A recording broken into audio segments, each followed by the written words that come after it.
Hello, and how you doing? In honor of Mother Wendy, this is reality with D. I decided I was gonna bring you a little more piping hot tea. Are you ready? Let's do a little piping hot tea real quick. Now, I just want to say that I saw the Amanda Seales interview, and as a scholar of the Black sciences myself and the Black history myself, I said, "Oh, I have to touch on some of the topics that she brought up because we are the most assimilated group in America to English and foreign culture. Being that our culture was stolen and every piece of that culture was stolen, we have learned to adopt others' culture. For example, if you look at Cinco de Mayo, we will go out there with the Latino people and celebrate Cinco de Mayo, and then you see Juneteenth and you see a sea of only Black people. That's how we assimilate. And Juneteenth again. And we go to every St. Patty's Day event that they could possibly have. When we have no... And I guess the thing about it is that every culture, with the exception, I believe, of the Latino people, and now I'm not talking about the Spaniards.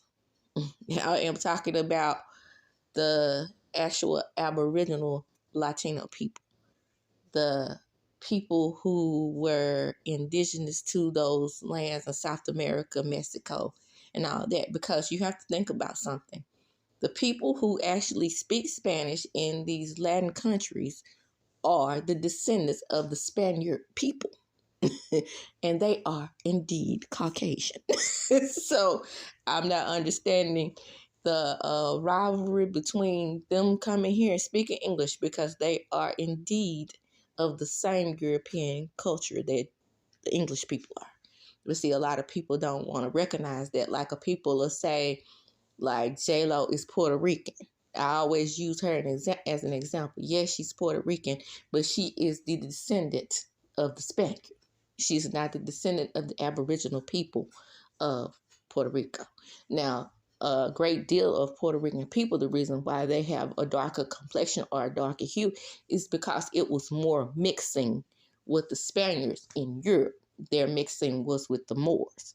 So being that they have a little bit of a darker hue than other Europeans, then once they mix with the Aboriginal people in Spain, in the Latin countries, they had a darker hue, and then they also enslaved Africans. So that's why you have the Afro-Latina. So I guess in a way, being that we, as the stolen African, had to assimilate, I guess that's why we are so easily to get involved and, adopt the other cultures, because ours was completely taken away. When you have Mexican people come here and they celebrate Cinco de Mayo, then Cinco de Mayo is what they can celebrate. That is of them. There is nothing of African culture that we can actually embrace and celebrate. Now, the best example of the people who do it the best, though, and has embraced their culture the most as stolen Africans, would be the people of South Carolina. That's because it was easy for the Geechee Gullah people to embrace their culture, because most of the slaves that came in from the boats were ported there first and then distributed throughout the South, especially from Mississippi. My actual family, as far as we can go back, they landed in South Carolina first, and then, a slave owner by the name of Clay went there and purchased his slaves and then brought them back to a plantation in what we call Nanawaya, Mississippi. But that's neither here nor there. This is piping hot tea. I'm doing that because a lot of what Shay was giving like a little pushback that he was giving Amanda had a lot to do with her knowledge of the African people. Now, I'll give myself as an example. When I was a caseworker, the caseworkers had to come up with social science events in our little school, which was a Head Start, right? We had to come up with these social services events, and I would always be over those social services events. So I just happened to have the month of February. So I said, I remember this so vividly.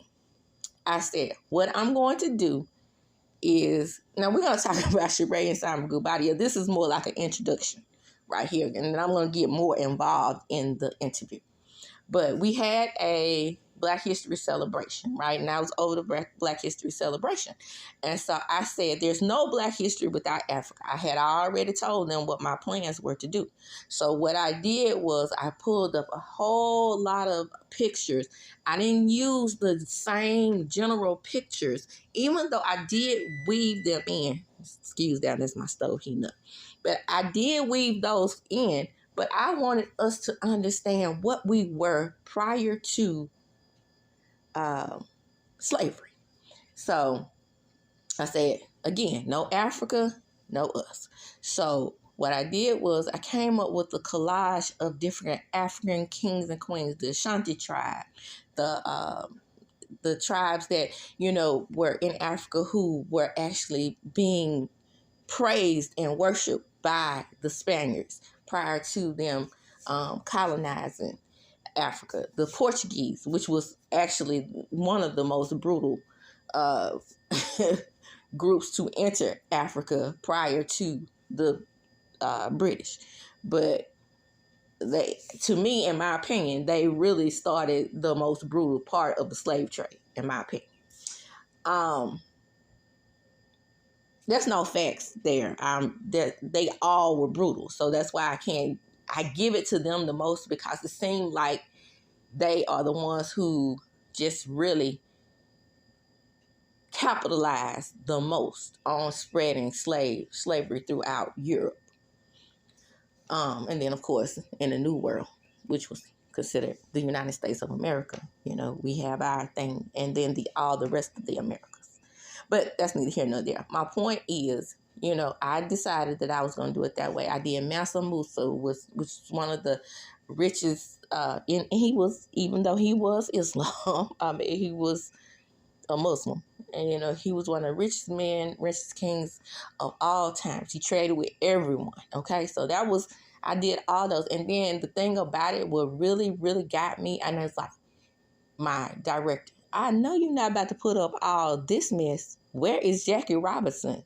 Where is Maya Angelou? Where is Oprah? I said, this is our beginning.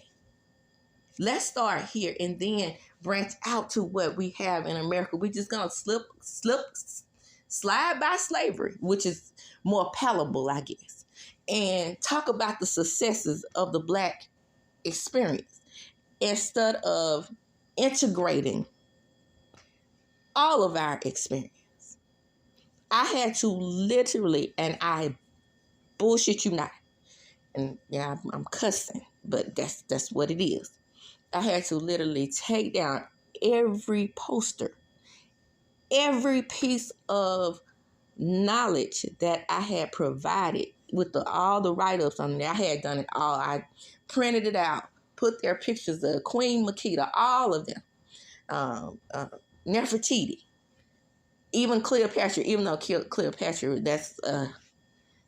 she's really Ptolemy descent, but she actually did have Egyptian Black blood in her, but they don't want to recognize that, so I didn't include her. I went back and got the ones who were actually African kings, African queens, African princes. I did those, and I had to literally redo the whole model, because our parents aren't going to know these people. And my point was, they need to get to know them. And that's why I resonated, and I have always resonated with Amanda Seales, because I felt her struggle trying to expound on what we already have, but understanding that there was something greater besides slavery, and then going into the Oprahs and the Barack Obamas. That's where they wanted to start. You see what I'm saying? That's all they wanted to talk about. The Madam C.J. Walkers, all that type of stuff. But what was there prior to that? There was slavery prior to that. That we were stolen from a land of a sacred people. Let's talk about them. And nobody wants to go back there due to the simple fact that we want to start in the middle. And then it's through assimilation, we have because our mayor was going to be there, right? And so through assimilation, we have the understanding and pressure to actually cater to the very people who enslaved us, or their descendants, or their ancestors enslaved us. And we have to cater to their feelings to make them feel comfortable. No, make them have the uncomfortable conversation. So I definitely feel momentum. And you could tell in ways in that interview where Shannon Sharp could not fathom resonating with what Amanda was saying about the comfortability that we have to provide for the very same people who enslaved our ancestors in this day and time. Have you seen the interview with Condoleezza Rice on when she was on The View? It was weird to see a black woman from Alabama. Father had gone through all types of things in Alabama, segregation. I think she even said on one side of their home, or the back side of their neighborhood, was completely set on fire by the Ku Klux Klan. And she sat there in that interview and said, why do we have to make white people feel uncomfortable when we talk about our history? How can you dress up setting people's churches on fire? How can you dress that up as a part of history? How can you dress up the beatings and the abuse that the slave suffered? The RAP. How can you dress that up? If you're going to talk about it, talk about it. But there's no way to dress up the brutality, in my opinion. Oh, by the way, like, comment, and subscribe to my channel. Hit the notification bell button so you can be notified when I upload a video, especially this good piping hot tea. And then, not only hit the notification bell button, remember, this is entertainment. And everything is alleged in my opinion. So I said all that to say, so I can keep moving on. I am going to talk about the bullshit real quick, and then I'm going to get back to Amanda. Simon Guobadia and Sheree. Are we thinking that they're trying to get something going? Simon is a weird type of fellow to me. It's kind of odd to me that he has lashed on to Sheree in some way, and she has allowed him to do that. And she did the same thing with Martell.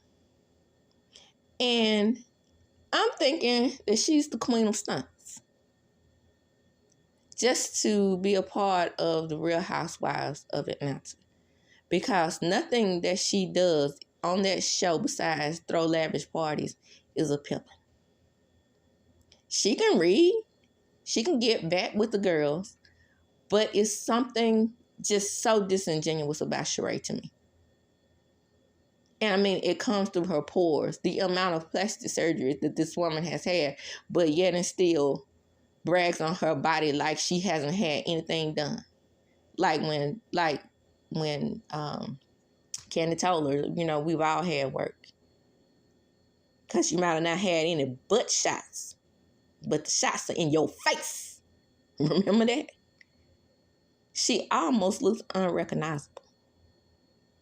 So, I said all that to say, I agree that Simon Guobadia is also a stunt queen, and I did not say king, I said queen.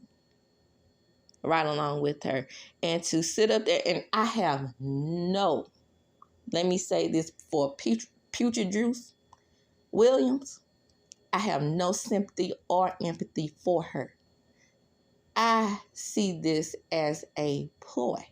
This man has literally taken out supposedly what we're supposed to learn about their marriage from the show, putting in all types of petitions to get these things taken out of the show, but at the same time showing up with her friends and former co-stars. Now, I'm not going to say that Sheree is anybody's friend.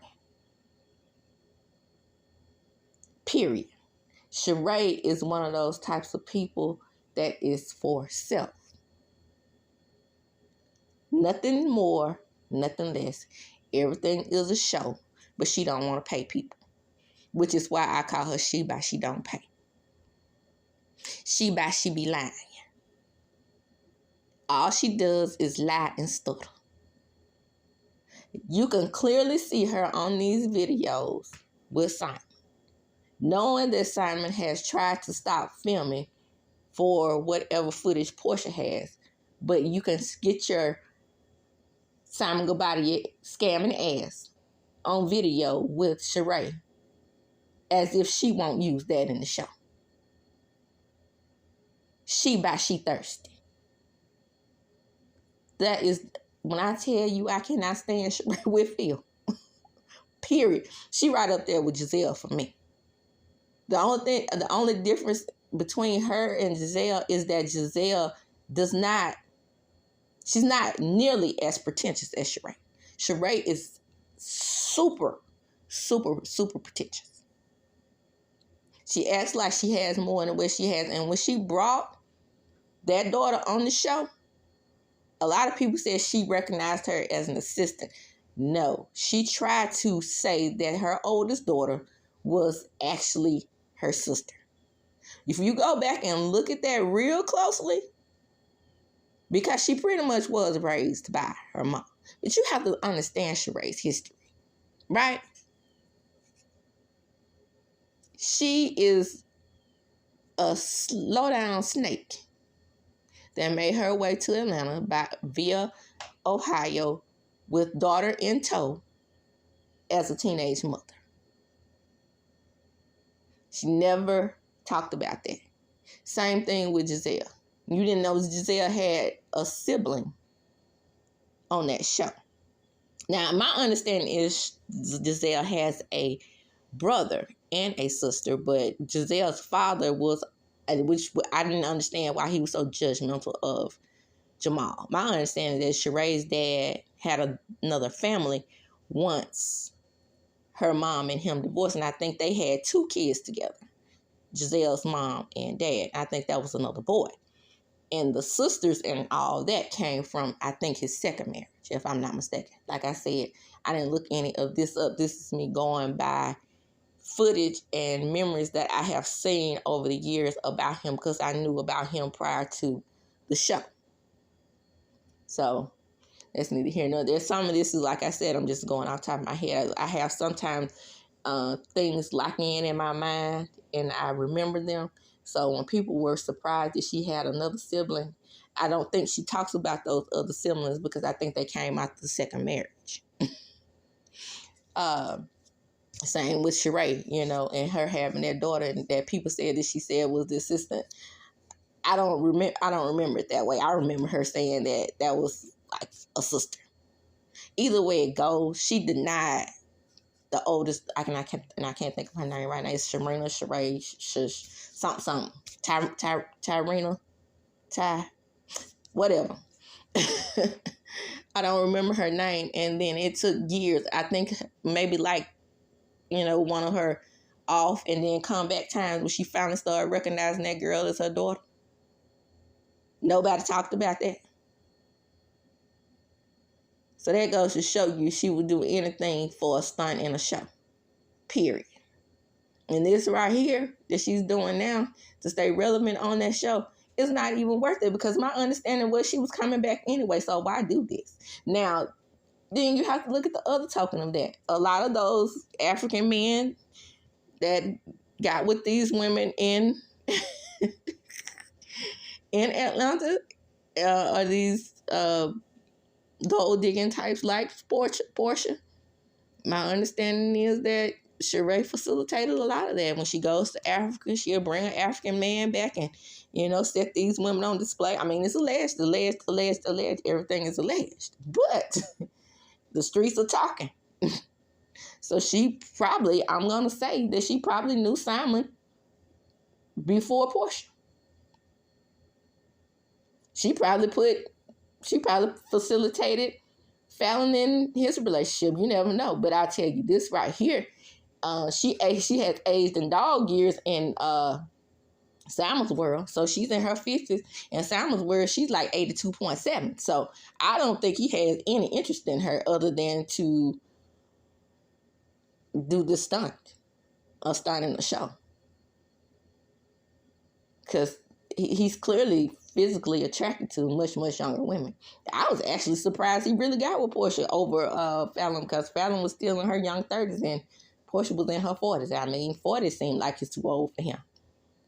He seems like he wants them nice and ripe, starting probably like at 25-ish, in there somewhere.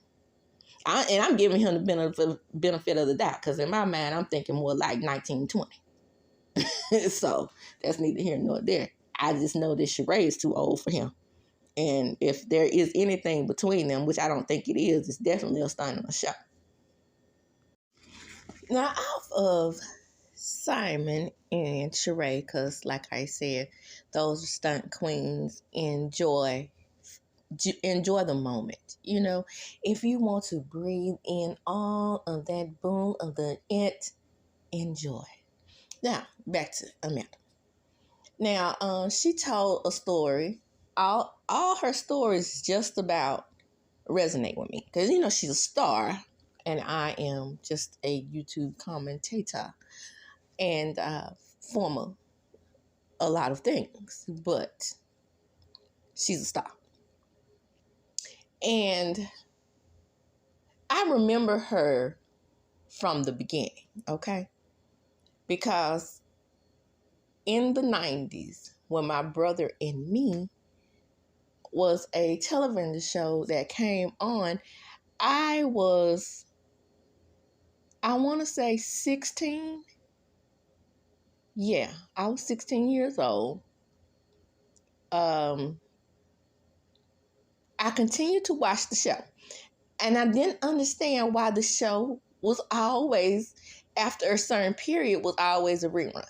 Now, the thing about Nickelodeon that I could never stand is that they would cancel shows, and you didn't really know that they were canceled because they would run and repeat so much over the years that you didn't even realize that what they had done was canceled, because they never did end the series with like a goodbye. Like Clarissa Explains It All. They said that Clarissa Explains It All ran for about 3 or 4 seasons. But I was like, did it though? Seems like much longer. And what they didn't do was ever take the series off the air. And she talked about how it ran for 7 seasons, but it was only on for 1. And one of the reasons why they canceled the show is because they wouldn't let the show be authentically Black. And what she meant by authentically Black is that they started wanting them to become buffoonish. And a lot of times in our society now, as we look back on things like, how JJ took over the Black family in the projects and it was dynamite. It was a lot of that. But to me, and in defense of Good Times, to me, it was a balance until, I found out years later that James and, I'm saying James, John Amos and Florida Evans, a.k.a. Issa Rae, did not approve of any of this. And they had reservations about the show concentrating on the buffoonery. But like I said, growing up, I thought it was a balance. I thought it was a balance of family, and JJ was comic relief. I mean, comic relief to me had to be involved in their living conditions or their conditions on the show, in my opinion. Because as the years went on, JJ matured. I mean, we never really talk about how he would do Dynamite verily, but it came to a point where he decided he wanted to take care of the family. He got in a whole lot of trouble paying for Thelma's wedding. He wanted better for them. He wanted to become the man of the house. So it wasn't always the buffoonery, in my opinion. But, and she said that that's what was beginning to happen with my brother and me. And when I tell you I enjoyed that show, she played a character by the name of Dion. I'll never forget her. I thought all the girls on there were cute. She was the next door neighbor's best friend, and she didn't get along with the brother Alfie and the family. And let me tell you, this is when I realized that we could be college educated and then ever have to be like they portrayed them on the Cosby Show, because they also integrated in, talking about going to HBCUs. Even in that little one season, you could see in the background that I don't know if that was really the case or somebody in the family was the case, but you could see the paddles on the wall. And I remember that vividly, seeing the Delta paddle and the Omega Psi Phi paddles on the back of the walls in that show. And that let me know right there that those two parents was educated. And I guess, the way she described it, the way Amanda described it, was more like the producers and directors wanted that show to go down that path, but they wanted to deviate from that. And, the director just wasn't with it. Nickelodeon did.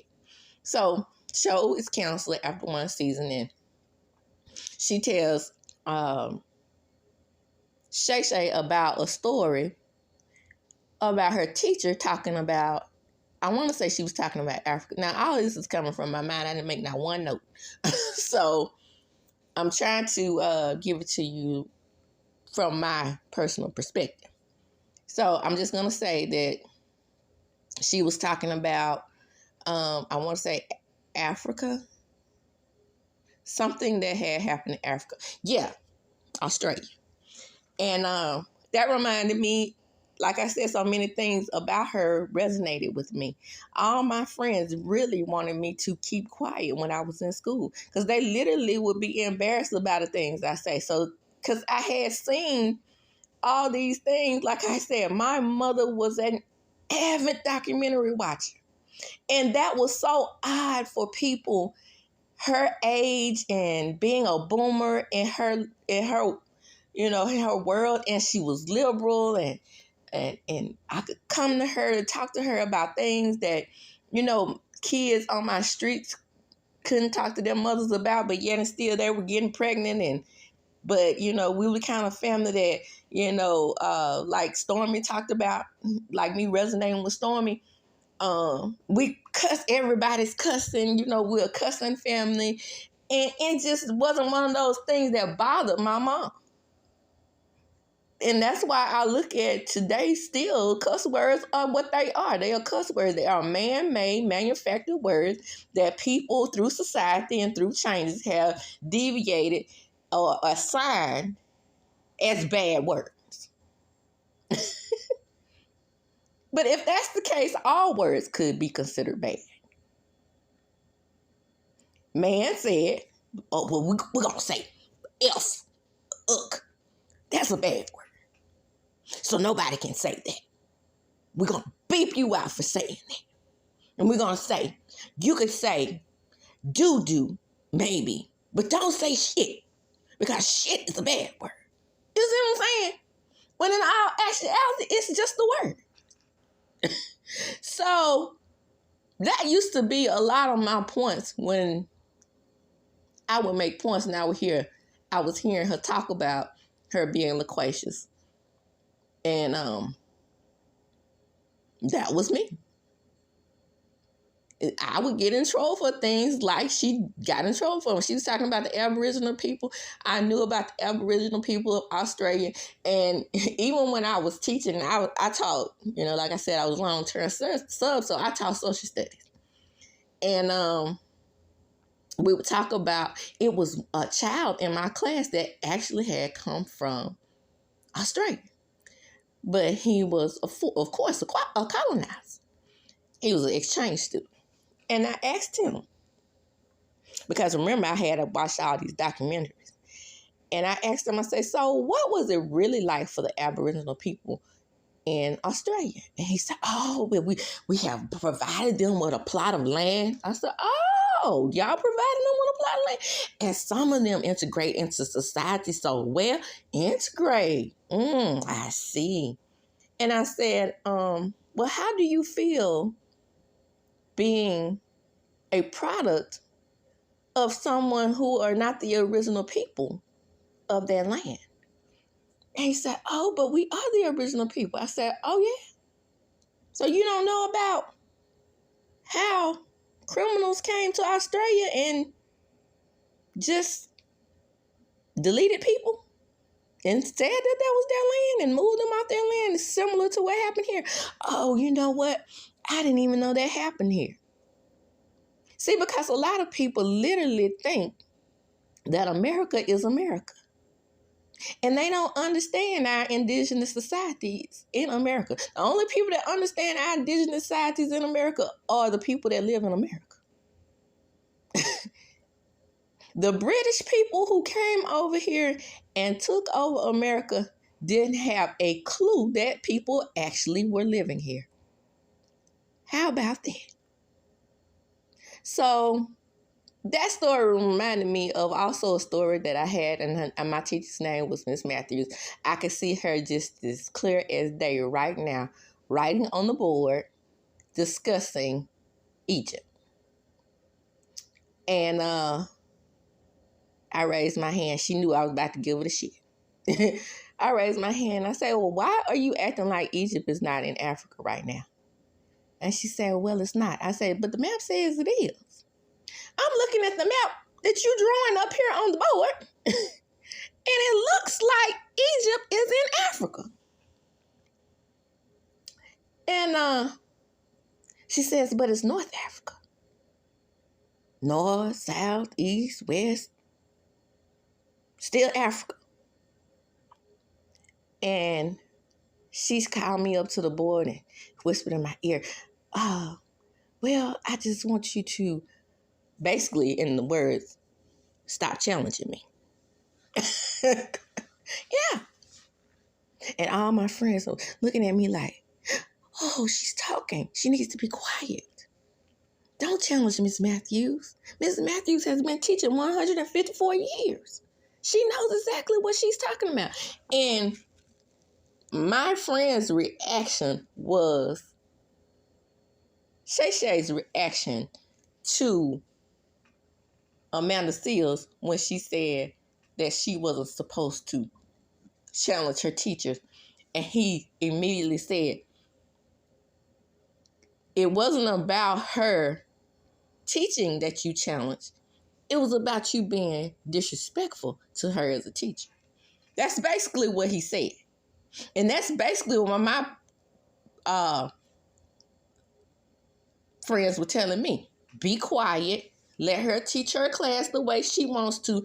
I don't give a damn if this is the correct information. If you write down anything on the test other than that Egypt is in Africa or in North Africa, then you're going to get a bad grade.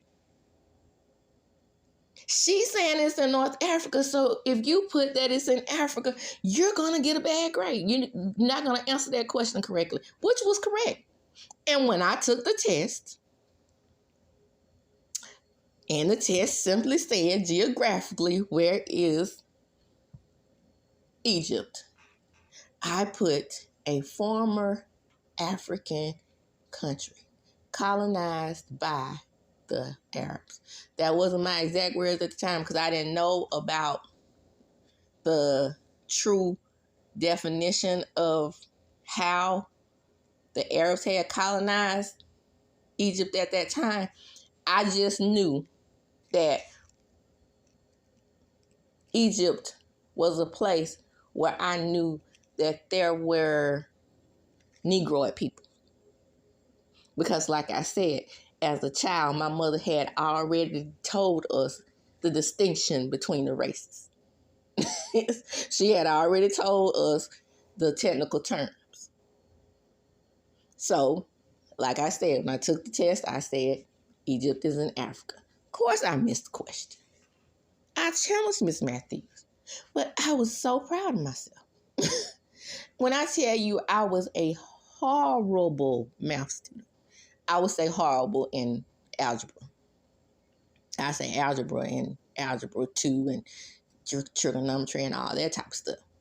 But what I could glean out of math was, like I said, stats.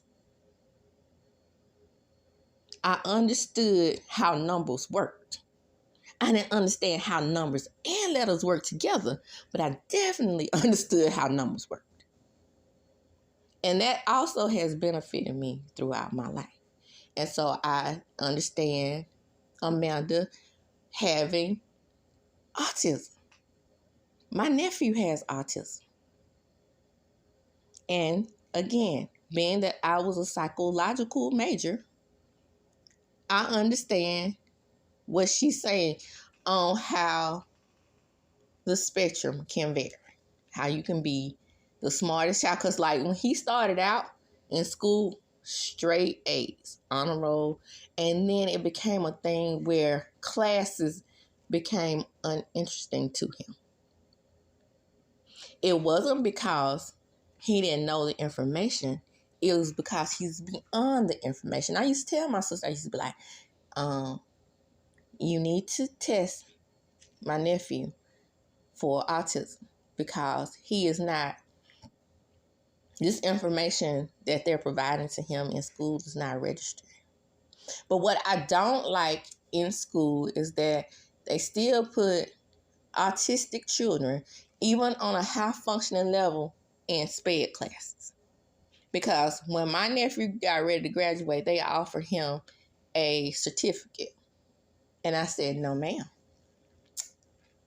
No, ma'am. My sister didn't even have the decision. No, ma'am. He will not. You will give him a diploma.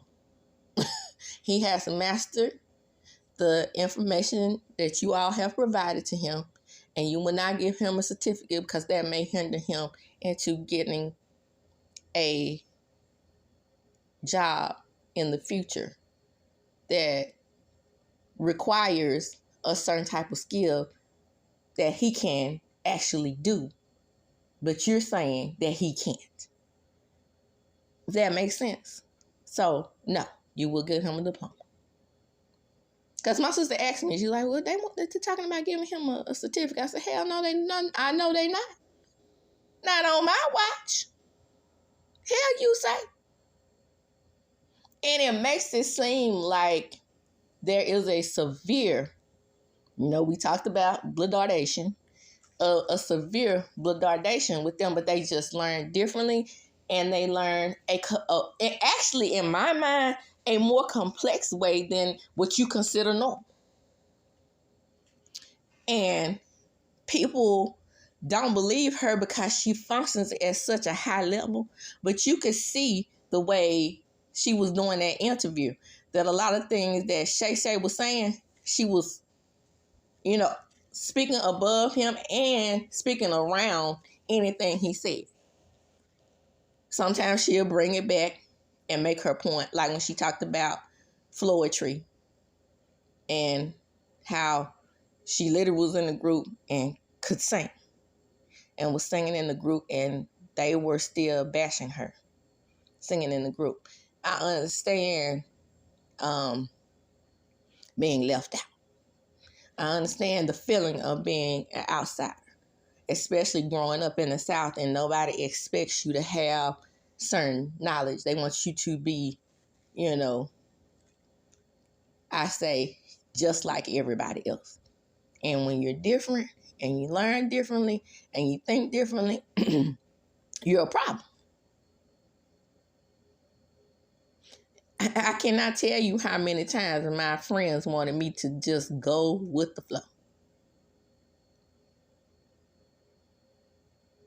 So, she also talked about the savior complex, the Negro savior complex, about Angel Reese and, Emmanuel Ayako saying that she was crying and she couldn't have it both ways. We do that. Like I was talking about Condoleezza in that interview earlier in this video. We have a tendency to try to make white people feel comfortable in their wrong. And I have never understood that. Never. She could cry and show emotion and still be a hard ass on the court. Two things can be true. But in order to, like Amanda said, be a white savior, he felt the need to come out and speak against a young lady, a young girl coming into her own and trying to be an adult playing professional basketball. This is the most ridiculous, asinine thing that I ever heard of. Foolishness. And we're supposed to sit up there and praise him. Did you see Shannon Sharp put his head down when she called him the white savior? As if she shouldn't have been able to discuss how she felt in regards to him saying that about a young girl. Foolishness. Okay, so they also talked about her, and I'm going to get to her situation with Issa. He mentioned that she was light-skinned and she was biracial and her mom was white. And she said, I never said my mom was white. I said my mother's sister married a white man. He has no bloodline to me. My bloodline came from RAPE.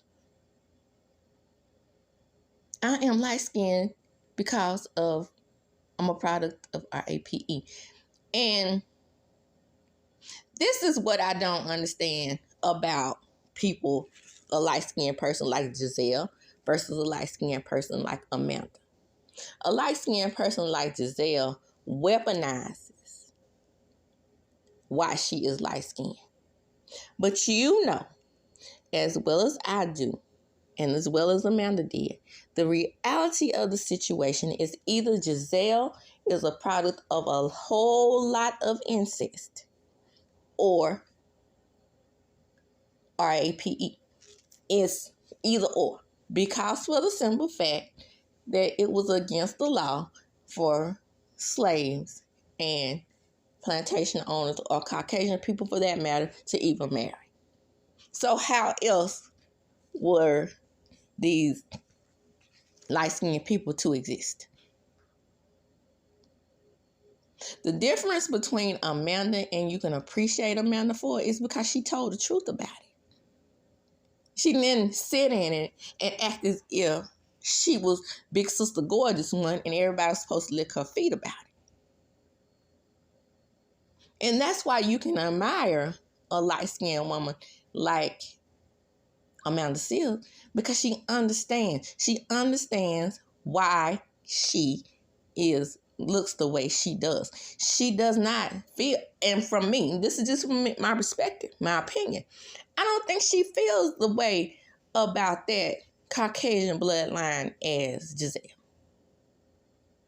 See, a lot of black people at that time and at a time when, and Giselle's not that much older than me, let me say that, but we have, especially in those incestuous families that wanted to create the octoroon and the quadroon and those groups like that, and they wanted to keep the Boule societies going.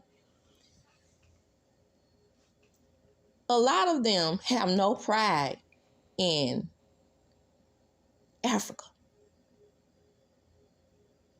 Because if they were able to pass a white passing, their pride was in the fact that, whew, hallelujah, my great-great-great-grandpa, he RAP, my grandmother and my grandmother married her first cousin, so we could be still like right next to white.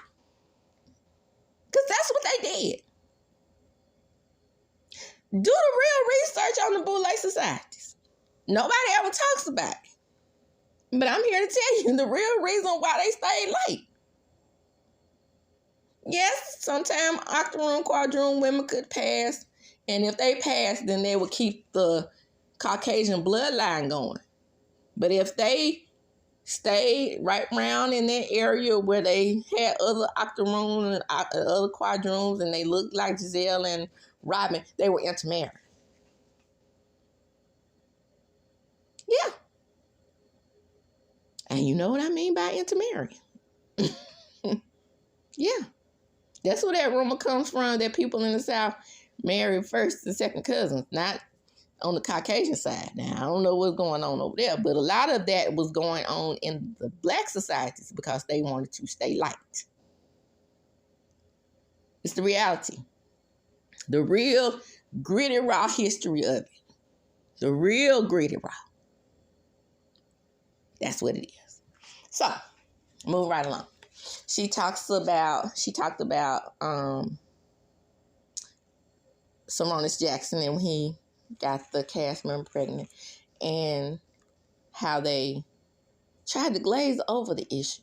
And you could tell that they tried to glaze over it, but a little bit, if I recall correctly, she talked a little bit about it on the Real.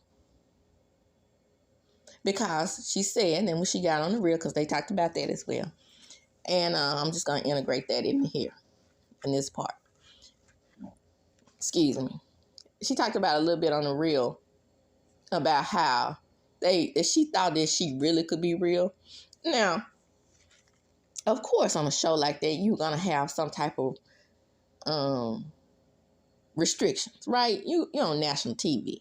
There will be restrictions, but you could say that you thought on a show like that you could say whatever you want. And that's why when Tamar got fired, I couldn't really understand that because her character on that show was supposed to be the real one.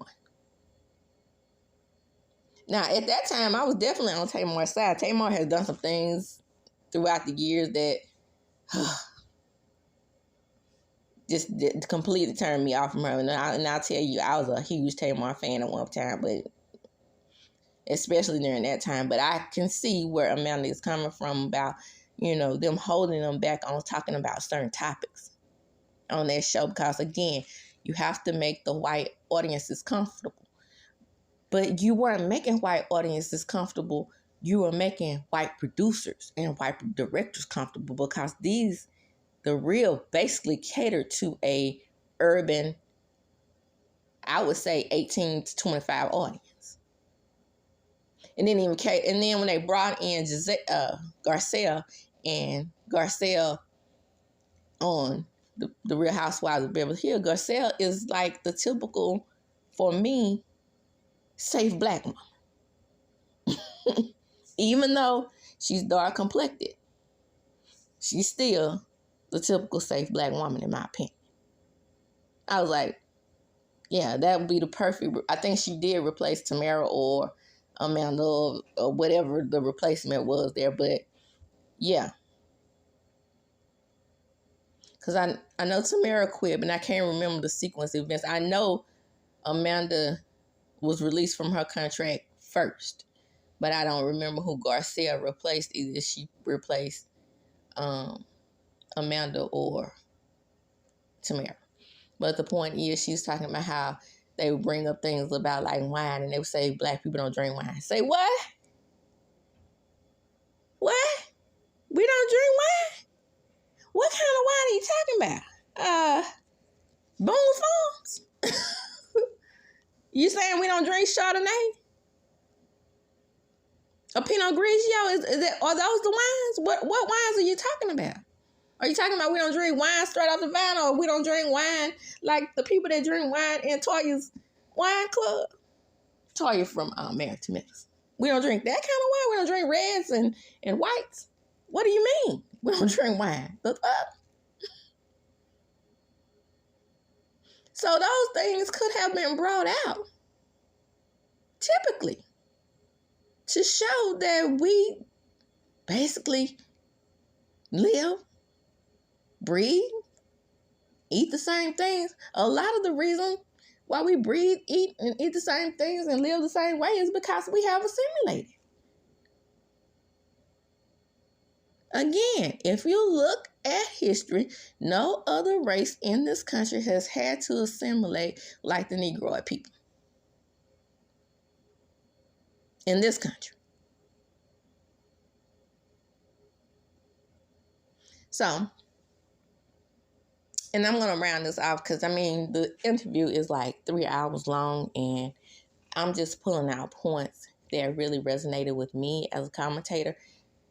Go watch the interview. The interview was very intense. Amanda is a very, very intense, intelligent woman, and she talked about how she, worked with some of the great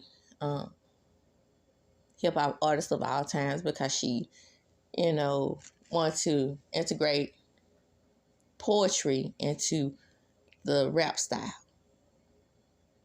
and make people understand that all of this is related.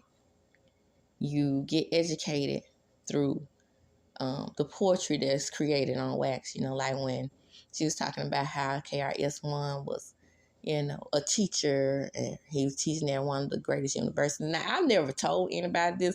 I tell people every now and then to make people understand certain levels of why I forgot what it's called now because they took it out. What is it? The thing that made them, why can't I just had a brain fart. 49. But what is it called? On these pre-recordings, you can't just pop in the comments and tell us what it's called, but affirmative action. Woo! There it is. And what made affirmative action what it was not like Caucasian society believed that it was, and there was no way that we could literally prove that we had the skills that allowed us to go to college without affirmative action. But what affirmative action allowed us to do was to get into these spaces where even if we were qualified, we couldn't get into it.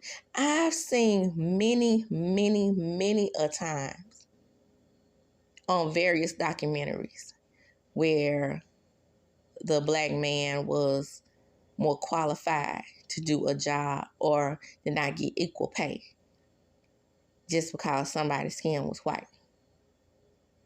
I tell you, it was this show that used to come on about this Jewish family. They own a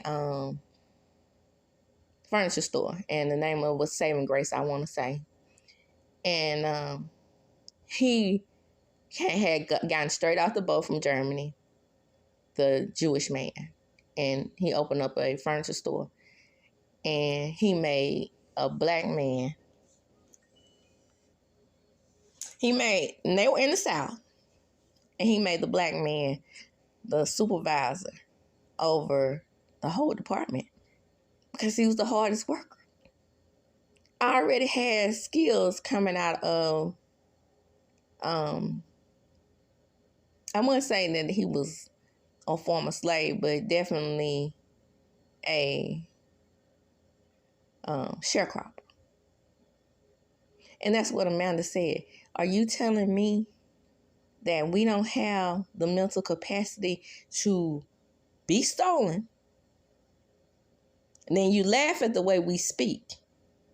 But this is the way you taught us to speak, especially in the South, and this broken English or this Southern English that you gave us. And you laugh at that.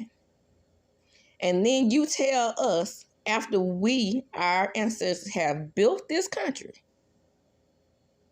that we don't have the skills to get into these certain schools on our own merit. The problem with us doing it on our own merit is that you would say, for example, me having a 4.0 GPA. I'm just going to use that as an example.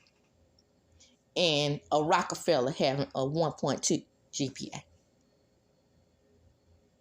Affirmative action allowed me the same opportunity as that Rockefeller with that 1.2 GPA. That's all we have been saying to make you understand as Black people where we're coming from. It would have been no way, and now that is the way they want it to be. We can have the qualifications, or we can have more and be more than qualified, as a matter of fact, and still not get the same opportunities. Or another example is when I watch Roots. That particular episode of Roots resonated with me, and so many things about our history stayed with me. When one of Chicken Joy's descendants was I want to say, I can't call the name of it, but you know, the ones that put the horseshoes on the horses, and he could do it faster, all because of slavery. But remember, they were freed at this time. And the Black people and the Caucasian people that once were slave owners were being integrated into having to have a skill. Once the white man was trained up under the Black man, and the Black man was so skilled at putting the horseshoes on, the white man ended up getting his job.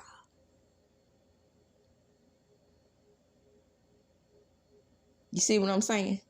These things happen. They happen still. And without affirmative action, we have no protection on what we can provide or the skills that we can provide. Because, yes, you don't think they went and got our best and brightest when they went to steal us from Africa? Them going over there watching. Now, pay attention. They did the research. How we already knew how to do mazes. Had already perfected that. Had already perfected the way to I'm going blank again. Protect rice fields. You know, rice has to grow in a lot of water. So to help, you know, irrigation. That's the word I'm looking for. Had already perfected all of that. And we come here knowing how to do all these things. Growing fruits and vegetables that didn't even originally grow in America. Sugarcane, cotton. And you're going to tell us that we're not smart and bright. We're not smart and bright because we had to learn your ways. And again, nobody has assimilated in the way of learning your ways better than the African American. Like she said, there were pieces of the Bible that they only sold to Black people. Again, to absolve themselves of the guilt of slavery. And the brutality of it.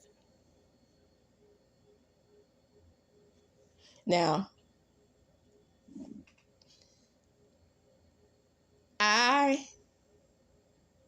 even with my horrible skills in math, I don't know if I said this on this in my piping hot tea ever before, but I did apply to Harvard for my master's degree.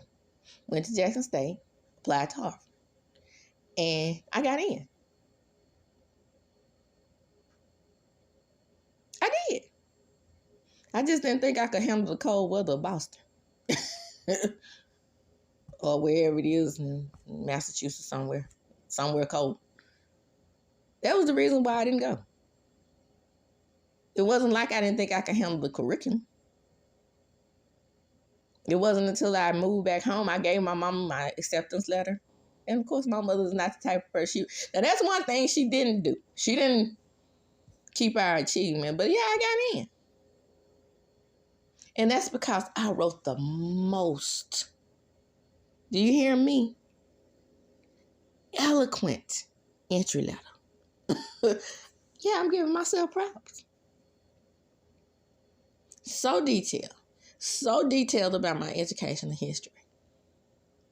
So detailed about how I went from highs and lows in high school because of, me having to get into these various types of maths. But, my mind is more of a critical thinker. I detailed all that in my letter. How I made honor roll here. And then when I had to get in this type of math, my grades, my overall GPA would go down because I was also invited into the beta club when I was in high school. I turned it down because I knew that harder algebra was coming up. Yeah, I turned down my invitation into our beta club. And our beta club in our high school is the highest society that you can get into for academia. A lot of people don't know that. I turned it down. All my friends would be like, I'm going to be in the beta club. Did you get an invitation to the beta club? Yeah, I got an invitation. Nobody believed that I actually turned it down because of my fear of because they will put you on probation if your grades drop down to a certain level.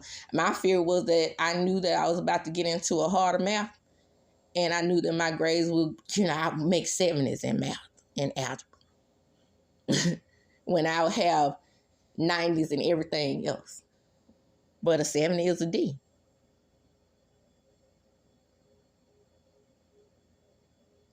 So even though I would, at various times still make honor roll, I never did. I would say I wasn't ever consistent with making honor roll. I'll make it like 3 times and then I'll get into a harder math or a harder level in the math book or grades down. Just like that. But at the same time, I did get into academic societies. I had the invitations. Pop my collar off of that. So I see Amanda, though, not like me. I see Amanda as more of an all-around intellectual. And a lot of times in Black spaces, that's not, unfortunately, that's not celebrated. It's really sad that, it's like, with Russell Wilson. Those men aren't celebrated in society. I saw an article that one of my friends, supposed to be woke now, shared on Facebook about WAC 100 saying that Diddy was being targeted because nobody was forced to take the Uggs, put a DR in front of it. Nobody was forced to have relations with Diddy. And then they showed a series of people who have made accusations against Diddy, or people who are assumed to have been a victim of Diddy's. And they show a montage of pictures. Justin Bieber, allegedly. Usher, allegedly. Cassie. Kim. And just like flashing pictures of all the victims. And WAC 100 said that none of these people were forced.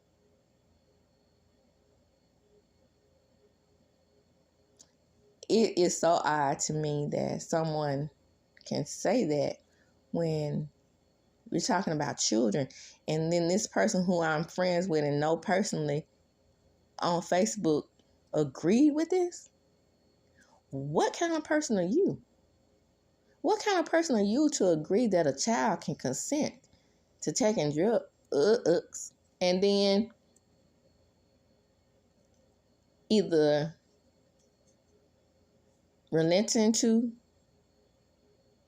X, put an S in front of it, when we know that you don't always have to be forced into doing something to be manipulated into doing something, especially when a person is powerful. The only thing that he said that will maybe rock the hip-hop society is that Diddy is a bisexual man. And the only thing he needs to do is come out and admit that. But the victims, the alleged victims, basically he was saying they had free will. Wow. Moving right along. So she also talked about, and this is where I want to close, talked about her experience on Insecure with Issa Rae.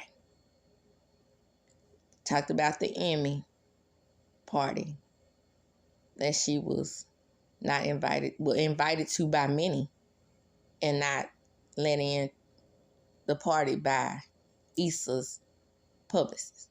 What I will say about Issa's publicist, like Amanda so eloquently said to me, and this resonated with me as well, I'm thinking to myself, do you know me like that? I don't work with you directly.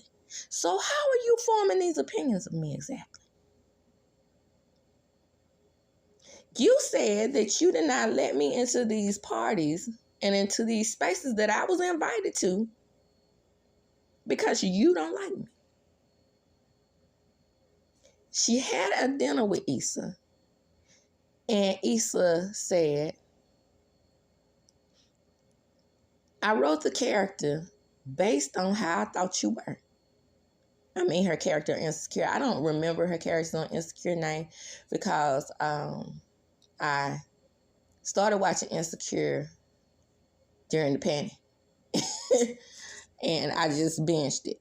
So I don't really remember her character's name. I remember how her character was because she's like, you know, I often get typecast into the snooty black girl. And I think, the snooty light-skinned black girl. And I think that's where Issa was coming from. And I agree with Issa there. I mean, she played the character to perfection. But at the same time, you wrote the character. Like she said, you wrote the character based on how you thought I was. And you cannot tell me that, and oftentimes when they write these characters, a lot of people say, I'm just playing a role. But that doesn't mean the person who is writing that role for you doesn't think that you are that person in some way. This was Amanda's experience. Amanda said that she didn't feel protected by Issa. There's a lot of things that she admired about Issa, so she protected her by saying, never coming out speaking about these things. She says that, you know, she never won a $100 million production deal. That's Issa. But if you speak bad on her character, then it's going to work two ways. Either you're going to have an angry black woman talking against an innocent black woman, or they're going to flip it all around and make it seem like Issa is a bad person. I don't think she was saying Issa is a bad person. I think she's saying that her experience with Issa was bad. And that's life, right?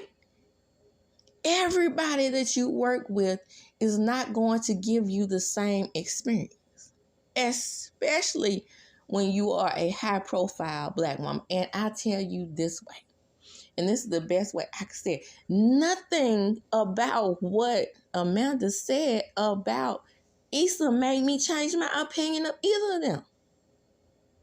I can be that way. A lot of people can't. A lot of people are literally taking Issa's side by her telling her experience. You don't have to take either one of their sides. You can still like both of them. It's possible. And that's the same thing I try to get people to see when we discuss Love and Marriage Huntsville. Everybody that has wrong melody or people that feel like they're wrong melody, that doesn't mean that that's your experience with those people. Like people out here trying to talk bad about Stormi's products. That's not my experience with Stormi's products. So I'm not going to talk about Stormi's products in a bad way. And to me, that's not a lot of people's experience with Stormi's product. They don't agree with how she handles Mel.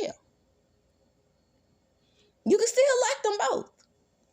Or you can, I got one even better for you.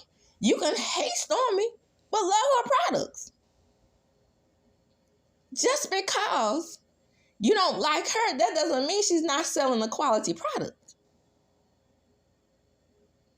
That's personal. We do it every day as Black people. Every day. We know that a lot of racist people cater to us because we have a tendency to have a high consumer rate. And we know that none of these people really like us. But do you hear people out here saying, ooh, that man at Timberland, that's supposed to be allegedly our ancestors being lynched from those trees. Right? But I don't ever hear a multitude of Black people saying, don't ever buy another Timberland. Or when now I don't think Tommy Hilfiger is racist. But what I thought he was saying was, other than Aaliyah, because Aaliyah was one of his spokespersons. I think he was saying that he doesn't make clothes for the wide hips and the thick legs and the thick thighs and all these things that we have going on that the common Caucasian woman don't have. Or somebody built like Aaliyah, but she was tall and thin, but I'm just saying. Well, I wouldn't say tall, but she average height, thin, built, naturally. But there was a small little movement, and then it was over. And the next thing you know, during that era, when Tommy Hilfiger was popping, people were still buying. So why do we do this when we don't like Black people? Or same thing with Black restaurants. Yeah, you might go to a Black restaurant and get bad service, bad customer service. It's this I'll give you an example. It's this Black restaurant here. I got the most horrible customer service I've ever had. But I never told anybody to stop going. I tell people my experience was not good. I had a poor customer service experience. I'm not telling you not to ever go again. Support Black business, generally speaking. I'm not going to go anymore. You continue to go. If your experience was different than mine, don't stop. See how things can work both ways? A lot of people may experience Issa as one of the most generous, and she seemed like she was generous because she definitely gave Black people the opportunity to work. Let Lawrence be her love interest when we all know Lawrence. Don't like the cocoa. Okay? And I mean complected women. So, and I know she knew that. I know she knew that when she cast him as her love interest, that he low-key was keeping his Caucasian old lady in the background until the show was over, because he didn't want the backlash of being Issa's boyfriend on the show and then being with this Caucasian woman. But I mean, Jay Ellis, I always knew he didn't mess with the cocoa. Complected women. I knew it. Day one. That didn't change my opinion of his character on the show. They had good chemistry on the show. Then, and one last thing about the show, as all I'm saying is we can support these two powerful black women. Because Issa has a lot going on. She's funny. She's beautiful. Caramel complected. Just the epitome of a true entrepreneurial black woman in Hollywood. Thumbs up. And so is Amanda. Amanda is a comedian. She can sing. She's beautiful.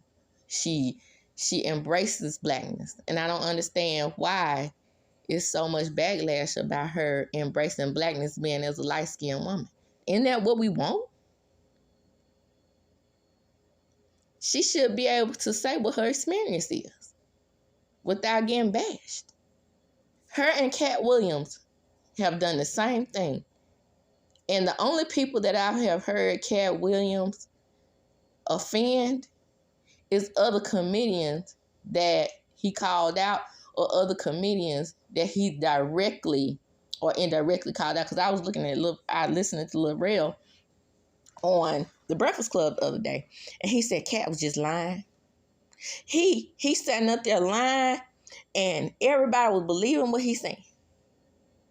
Yeah, he does specials because he has to do specials. Eddie Murphy don't have to do another special. He could wear a dress.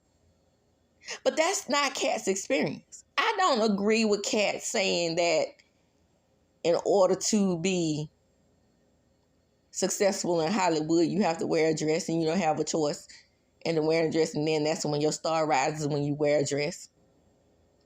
To me, just honestly, when men put those dresses on, and I've always saw it that way, it's hilarious. Men, I mean black men and white men, but in some way in the shuffle, crossed up in the shuffle, black men feel like that's a attack on their manhood. No, it's not. If you are a straight man, you can wear a dress. I tell people all the time, different dress styles have come across our lives throughout history. The kilt didn't start in Scotland. The kilt started in Africa when we were wearing robes and gowns and you could still see black men in Africa right now wearing loincloths of what we consider in America skirts or man wear. Yeah, it's true. Look it up. Do the research. Who told you what was man wear? When we see generals wearing tights. So that can't be funny. That wasn't funny when Flip Wilson was being Geraldine. That you telling me Flip Wilson being Geraldine wasn't hilarious? Or Martin Lawrence being Big Mama wasn't hilarious? But Cat feels that if you wear a dress, that's emasculating you. That's Cat's opinion. But Lil Rel is saying that Cat was lying. No, he wasn't lying. That's how Cat feels about black men in comedy that wear dresses. That's how he felt. That doesn't mean he was lying. But there's a movement out there that says everything that Cat said was the truth and the gospel. And I don't think he told very many. Let me just say this too. I don't think he told very many lies. I just don't agree with the whole emasculating the men thing just because you put on a skirt. If you're straight, you're straight. That doesn't make you an effeminate if you put on a dress. That's just my opinion. And there's a lot of effeminate gay men don't ever, or gay men that don't ever wear dresses or don't ever wear nails. And they can be as gay as day is long down in the prisons. Gangster as they want to be. The main thing that you can glean from P-Valley is Lil Murda's character. He is a true homosexual. Did you ever see him in a dress on the show? Just saying. And we all know he's married to a woman because he's married to a woman because he's had to drill that in our heads that he is not gay. But for some reason, it's in our minds that he has to be that way in real life. And he's not even a feminine character on the show. But I said all that to say, yeah, it's okay to like both of those powerful black women. Like I said, my opinion of Issa hadn't changed. I love Issa. She's, like I said, she's the epitome of a strong black woman, and so is Amanda. But why is it that she is being dragged for talking about her experience and Kat was praised? Essentially. Think about that thing.